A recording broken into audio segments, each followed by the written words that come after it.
வணக்கம் நண்பர்களே. மகர ராசி அன்பர்களுக்கு வரக்கூடிய 7 நாட்களுக்கும் எந்த மாதிரியான பலனை பெற போறீங்கிறத பத்தி தான் இந்த பதிவுல நம்ம தொடர்ந்து பார்க்க போறோம். இது வரைக்குமே மகர ராசி அன்பர்கள் கண்ணீர் விட்டு அழாத குறைவுதான். அதாவது கண்ணீர் விட்டுட்டே தான் இருக்கிறீங்க. வெளியில சொல்ல முடியாத அளவுக்கு நீங்க அனுபவிச்சிருக்கக்கூடிய பிரச்சனைங்கிறது ஏராளம். எப்பதான் விடுவு காலம் வருங்கிற எண்ணம் உங்ககிட்ட இருந்துகிட்டே இருக்குது. குடும்ப பொருளாதார பிரச்சனையா இருக்கட்டும், தொழில் ரீதியா இருக்கட்டும், நிறைய விஷயங்களால நீங்க ஒரு கடன் வாங்க இருக்கக்கூடிய சூழ்நிலை. இனி வரக்கூடிய காலகட்டம் எல்லாமே உங்களுக்கு கொஞ்சம் கொஞ்சமாக இந்த பிரச்சனை தீரப்போகுதுன்னு சொல்லலாம். வரக்கூடிய வாரம் எல்லாமே உங்களுக்கு சிறப்புன்னு சொல்லக்கூடியலாம். வருமானம் அதிகரிக்கக்கூடிய வாய்ப்பு, இனிமேல் வராதுன்னு நீங்கள் முடிவு செஞ்ச விஷயம் கூட உங்களுக்கு கிடைக்கக்கூடிய வாய்ப்பு, நல்ல மதிப்பு எல்லாமே பெறக்கூடிய காலங்களில் அமைஞ்சிருக்குது. தொடர்ந்து ஒரு சில விஷயங்களை மட்டும் நீங்கள் எச்சரிக்கையாக செயல்பட்டாவே இந்த காலகட்டம் சிறப்புன்னு சொல்லலாம். தொடர்ந்து எந்த மாதிரியான பலன் எல்லாம் உங்களுக்கு சாதகமாக அமைஞ்சிருக்கு, என்ன மாதிரி விஷயங்களை எச்சரிக்கையாக செயல்படணும், இது எல்லாமே இந்த பதிவில் நம்ம பார்க்கலாம். அதுக்கு முன்னாடி மகர ராசி அன்பர்கள் எப்படிப்பட்டவங்க, உங்க வாழ்க்கையில எந்த மாதிரியான பலனை பெறுவீங்க, இது நம்ம சுருக்கமான முறையில பார்த்தலாம்.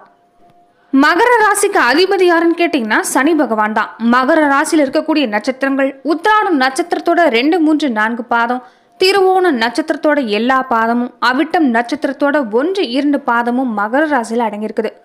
காலபுருஷனோட அங்க அமைப்புல முழங்கால குறிக்கக்கூடிய 4வது சரராசி. பொதுவாகவே மகர ராசி அன்பர்கள் வாக்கு சாதுரியம் நிறைஞ்சிருக்கக்கூடியவங்கன்னு சொல்லலாம். இவங்க அளவா பேசினாலும் அதில் கருத்துக்கள் நிறைஞ்சிருக்கிறதா பேசக்கூடியவங்கன்னு சொல்லலாம். பொதுவாகவே மகர ராசிக்கு சனி பகவான் அதிபதியாக இருக்கிறதால நீதி நேர்மைக்கு கட்டுப்பட்டு இருக்கக்கூடியவங்கன்னு சொல்லலாம். மகர ராசி அன்பர்கள் எப்போதுமே ஒரு நியாயவாதிகளாக தான் செயல்படுவாங்க. விடாமுயற்சியோட இருக்கக்கூடியவங்கன்னு சொல்லலாம். பொதுவாகவே மகர ராசியோட உருவம்னு பார்த்தீங்கன்னா முதல்ல எப்படி தன்னோட இயற்கையாக ஒரே இடத்துல ஆடாம அசையாம காத்து கிடக்குதோ அந்த மாதிரி தான் மகர ராசி அன்புகள் பொறுமைசாலின்னே சொல்லலாம். வருகிற வாய்ப்பு சரியானது கிடைக்கிற வரைக்குமே பொறுமையா இருப்பாங்க. வாய்ப்பு சரியா அமைஞ்சிட்டா அதை பற்றுக்கிட்டு முன்னேறக்கூடிய வாய்ப்பு எல்லாமே இவங்க வாழ்க்கையில் அமையுன்னு சொல்லலாம். எப்போதுமே இவங்க செய்யக்கூடிய காரியத்துல ஒரு கருத்தோடையும் கண்ணோடையும் செயல்படக்கூடியவங்க. அதே மாதிரி தன்னை சுற்றி நடக்கிறத உன்னிப்பாக கவனிக்கக்கூடிய ஆற்றல். எதுவுமே தெரியாத மாதிரி தான் இருப்பாங்க, ஆனால் எல்லா விஷயங்களும் கவனிப்பாங்க. இதை மற்றவங்களுக்கு தெரியாத மாதிரி வச்சுருப்பாங்க. அதே மாதிரி நிறைய வாய்ப்புகள் இவங்களுக்கு கிடைச்சாலும் சரியான வாய்ப்புக்காக தாவம் கிடக்கக்கூடியவங்கன்னு சொல்லலாம். அதிகம் வெளிச்சம் இல்லாத கிரகம் எதுன்னு பார்த்தீங்கன்னா சனி கிரகம் தான். அந்த மாதிரி தான் உங்கள் கால்களில், குறிப்பாக மூட்டு, முழங்கால், கணுக்கால் பகுதிகளில் வெளிச்சங்கிறது படாது. இந்த இடங்கள் இல்லாமல் உங்களுக்கு பாதிப்பு உங்கள் வாழ்நாளில் ஏற்படுன்னு சொல்லலாம். அதே மாதிரி தாடையை குறிக்கக்கூடிய இடமும் சனி பகவான் தான். தாடை பகுதியாக இருக்கட்டும், கணுக்கால், மூட்டு, கால் பகுதிகளாக இருக்கட்டும், இந்த இடங்கள் எல்லாமே உங்களுக்கு பாதிப்பு உங்கள் வாழ்நாளில் ஏற்படும். பொதுவாகவே மகர ராசிக்காரங்கன்னு சொன்னாவே பொதுவாகவே இவங்க எப்போதும் சுயமாக சம்பாதிச்சு வாழ்ந்தான் விரும்புவாங்க. திடமான புத்தி உடையங்கன்னு சொல்லலாம். சுயநலம் இல்லாதவங்க, தங்களை மதிச்சு வரவங்களுக்கு எந்த உதவியாக இருந்தாலும் செய்ய தயங்காதவங்க. அதே மாதிரி வாசனை பொருட்கள் மேலே இவங்களுக்கு அதிக நாட்டம் இருக்குன்னு சொல்லலாம். புராணம் சம்பந்தப்பட்ட விஷயமா இருக்கட்டும், தெய்வ சம்பந்தப்பட்ட விஷயமா இருக்கட்டும், இதை கற்றுக்கொடுத்துல ஒரு அதிக ஆர்வத்தோடு இருப்பாங்க. தாய் மேலே ஒரு அளவு கடந்த பாசங்கிறது இருக்கும். விடாமுயற்சி கொண்டவங்க, நம்பிக்கை நாணயம் மிக்கவங்கன்னு சொல்லலாம். தாயை மாதிரி தான் மனைவி மேலே அதிகம் பாசம் வச்சுருப்பாங்க. அதே மாதிரி இவங்களுக்கு மகர ராசிக்காரங்க சொந்த வீரை விட வெளியூர் ஊர்களை வசித்து வந்தாங்கன்னா இவங்களுடைய தொழில் சுபிச்சமான நிலை அடையினே சொல்லலாம். உங்களுக்கு வாக்கி கூட மனைவி கூட நல்ல குணவதி மனைவியா அமைவாங்க. மகரத்துல சனி, கடகத்துல சந்திரன், சுபகிரகங்கள் இருந்தாலும், சுபகிரக பார்வை இருந்தாலும் உங்களுக்கு பல பேருக்கு இளமையில திருமணம் நடக்கக்கூடிய வாய்ப்புங்கிறது அமைஞ்சிருக்கு. இவங்களுக்கு பொதுவாகவே எல்லா வேலையும் தானா செஞ்சாதான் திருப்தி. அதனால அடுத்தவங்க கூட இவங்க கிட்ட வேலையை தந்துடுவாங்க. பெரும்பாலும் மகர ராசி அன்புகள் எந்த வேலையா இருந்தாலும் சிறப்பாக செய்யக்கூடியன்னு சொல்லலாம். அதுவும் குடும்பத்துக்காக எல்லா பிரச்சனையா இருந்தாலும் சரி இவங்களே முன்ன நின்று செயல்படுவாங்க. சுகபோகத்தை விரும்ப மாட்டாங்கன்னு சொல்லலாம். இவங்களுக்கு அடிக்கடி சிறுநீர் சம்பந்தப்பட்ட பிரச்சனை, வயிறு சம்பந்தமான தொல்லைங்கிறது வந்து நீங்களாம். பொதுவாகவே மகர ராசி அன்புகள் பொறுமைசாலின்னு சொல்லலாம். பாக்கியவாதிகளும் கூட. சனி எப்போது நீதிமானா இருக்கிற மாதிரி தான் இவங்களும் முடிஞ்ச வரைக்கும் எந்த பிரச்சனையா இருந்தாலும் பேசி பார்ப்பாங்க. எந்த அளவுக்கு சமாதானமா போக முடியுமோ அந்த அளவுக்கு சமாதானமா போக தெரிஞ்சவங்கன்னு சொல்லலாம். அதற்கும் மீறி இவங்களை சீண்டிட்டா இவங்க ஒரு அதிரடியா, அதாவது சரவடி மாதிரி வெடிக்கக்கூடியவங்கன்னு சொல்லலாம். பெரும்பாலான மகர ராசி அன்பர்களுக்கு பல் சம்பந்தப்பட்ட பிரச்சனை இருக்கலாம். அதே மாதிரி சொட்டைப்பல் இல்லாத மகர ராசி அன்பர்களே இல்லைன்னே சொல்லலாம். அதே மாதிரி உங்களுடைய திருமணத்தன்னைக்கு பெரும்பாலானவங்களுக்கு மழை வந்திருக்கக்கூடிய வாய்ப்பு இருக்கும். அப்படி உங்களுடைய திருமணத்தன்னைக்கு மழை வந்திருந்தா கமெண்ட் பாக்ஸ்ல மறக்காம பதிவிடுங்க. தொடர்ந்து சனி பகவான வழிபாடு செய்யறதுங்கிறது மகர ராசி அன்பர்களுக்கு சிறப்பான பலனை கொண்டு வந்து தரும். பெருமாள் வழிபாடு உங்களுக்கு சிறப்பானது. அதே மாதிரி எந்த ஒரு கிரகமா இருந்தாலுமே சரி, சனி பகவானே ஒரு முக்கியத்துவம் பெற்றிருக்க கூட இருக்கிறாங்க. எல்லாத்துக்குமே சனி பகவான் தான் காரணம்னு சொல்லலாம். நீங்க நல்லது செஞ்சீங்கன்னா நன்மை தான் உங்களுக்கு தொடர்ந்து தருவார். அதே மாதிரி உங்களுக்கு நிறைய படிப்பினைகளை கற்றுத்தரக்கூடியவர்னு சொல்லலாம். அந்த சனி பகவானுடைய கரத்தை நீங்க பற்றி அவர் வழிபாடு செஞ்சுட்டு வர்றது உங்களுக்கு சிறப்பான பலனை கொண்டு வந்து தரும். அதே மாதிரி உங்களால முடிஞ்ச பார்வை இல்லாதவங்களுக்கு, மாற்றுத்திறனாளிகளுக்கு, நோயாளிகளுக்கு, முதியவங்களுக்குன்னு கடின உழைப்பாளி தொழிலாளியா இருக்கட்டும், ஏழை எளியவங்களுக்கு நீங்க உங்களால முடிஞ்ச உதவி செஞ்சுட்டு வாங்க.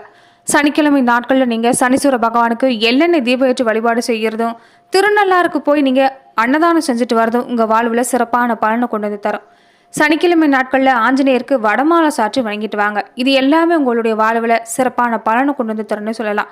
பெண்களா இருக்கக்கூடியவங்க நல்லெண்ணெயை தானம் செஞ்சிருவாங்க. இதனால உங்க வாழ்வு சிறப்படையும்.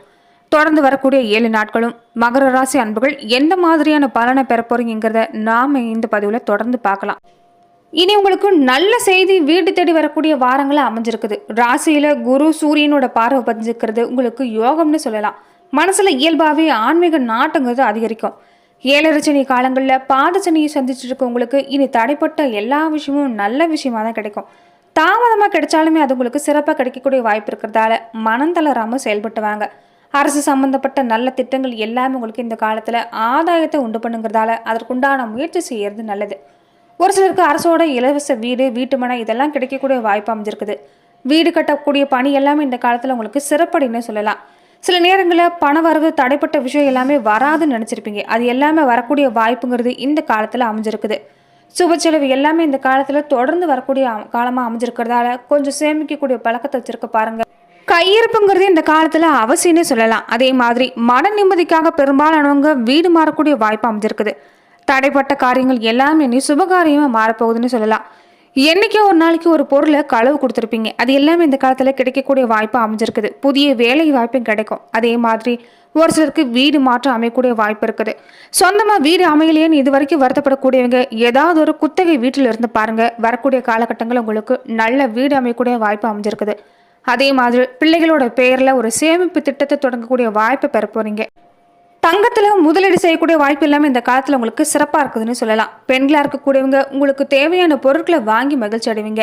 உங்கள் உடல் நிலையில் இருந்துட்டு வந்த நோய் பாதிப்பு எல்லாமே இனி படிப்படியாக குறைய ஆரம்பிக்கும்.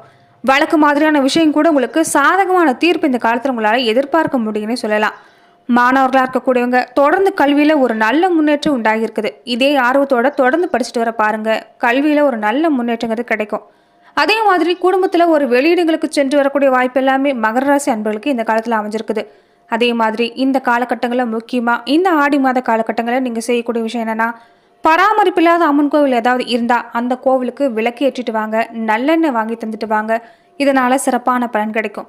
குறிப்பாக அமாவாசை நாட்களில் முன்னோர் வழிபாடு செஞ்சு பாருங்க. வாழ்க்கையில் ஒரு மேன்மையான நிலையை உங்களால் பெற முடியும்.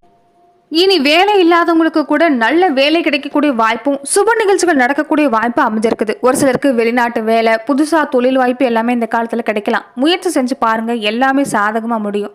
அதே மாதிரி வேலை செய்கிற இடத்துல சில மனஸ்தாபங்கள்லாம் ஏற்படக்கூடிய வாய்ப்பு இருந்தாலும் வரக்கூடிய காலத்தில் கொஞ்சம் மறையக்கூடிய வாய்ப்பு அமைஞ்சிருக்குது. உங்கள் ராசியை சனி கடக்கக்கூடிய இந்த காலகட்டங்களில் சில நேரத்தில் ஆரோக்கிய குறைபாடு ஏற்படலாம். உடல் ஆரோக்கிய விஷயத்தில் கவனமாக இருங்க. கண், காது, மூக்கு, தொண்டை தொடர்பான பிரச்சனை சில நேரங்களில் ஏற்படலாம். கண் தொடர்பான பிரச்சனை ஏற்பட வாய்ப்பு இருக்கிறதால இந்த விஷயத்துல நீங்க கொஞ்சம் எச்சரிக்கையா இருக்க பாருங்க. அதே மாதிரி நீங்க செய்யக்கூடிய முயற்சி எல்லாமே இந்த காலத்துல பழிக்கக்கூடிய வாய்ப்பு அமைஞ்சிருக்குது. இது வரைக்குமே திருமணத்தோட இருந்தாலுமே திருமணத்தோட விலகி திருமணம் நடைபெறக்கூடிய வாய்ப்பு எல்லாமே இந்த காலத்துல பெற போறீங்க. விருப்பத்துக்கு இடமான இடங்கள்ல எல்லாமே நல்ல வரம் நம்பக்கூடிய வாய்ப்பு அமைஞ்சிருக்குது. பெண்களா இருக்கக்கூடியவங்க கூட இந்த காலத்துல அதிக நன்மை பெற போறீங்க. இது வரைக்கும் நிறைய விஷயங்கள் தடைப்பட்டு இருக்கலாம். இனி எல்லாமே உங்களுக்கு சாதகமா மாறப்போகுது. மகிழ்ச்சி கடல்ல ஆள போறீங்கன்னு சொல்லலாம். சிந்தனையா இருக்கட்டும், செயல்திறனா இருக்கட்டும், எல்லாமே உங்களுக்கு கூட போகுது. அதே மாதிரி நகை வாங்கக்கூடிய யோகம் எல்லாமே இந்த காலத்துல அமைஞ்சிருக்குது. புகுந்த வீட்டுக்கு ஒரு தனி மதிப்பு மரியாதையை கொண்டு வந்து தரப்போறீங்க. அந்தஸ்து, கௌரவம் இது எல்லாமே உயரப்போகுதுன்னு சொல்லலாம். இது வரைக்குமே மகர ராசி அன்புகள் பல ஆண்டுகளா படாத பாடுபட்டிருப்பீங்கன்னு சொல்லலாம். இனியுமே நீங்க இறை நம்பிக்கையோட உங்க வாழ்க்கையை கடந்து வர பாருங்க. இன்னும் கொஞ்சம் காலகட்டம் தான். வரக்கூடிய காலங்கிறது உங்களுக்கு சிறப்பா அமைஞ்சிருக்குது. வியாழக்கிழமான விரதம் இருந்து பாருங்க. சித்தர் வழிபாடு செஞ்சு பாருங்க. தொழில் மாதிரியான விஷயங்கள் எல்லாமே ஒரு அபிரிதமான வளர்ச்சி உண்டாகும். அதே மாதிரி கோவில் குளத்துல மீனுக்கு போரி போட்டு வந்தீங்கன்னா பொருளாதாரத்துல ஒரு முன்னேற்றங்கிறது உண்டாகும். தேய்பிர அஷ்டமி நாட்கள்ல கால பைரவரை வணங்கிட்டு வாங்க. முடிஞ்சா வாராகி அம்மன் வழிபாடுங்கிறது தொடர்ந்து செஞ்சுட்டு வந்தீங்கன்னா உங்க வாழ்வுல மென்மேலும் சிறப்படைய முடியும். நன்றி நண்பர்களே. இந்த பதிவுல மகர ராசி அன்பர்களுக்கு இந்த வாரங்கள்ல எந்த மாதிரியான பலனை பெற போறீங்கிறத நம்ம பார்த்தோம். மேலும் இந்த மாதிரியான பதிவுக்கு நீங்க இந்த சேனலை லைக் பண்ணுங்க, ஷேர் பண்ணுங்க, கமெண்ட் பண்ணுங்க, மறக்காம சப்ஸ்கிரைபும் பண்ணிடுங்க.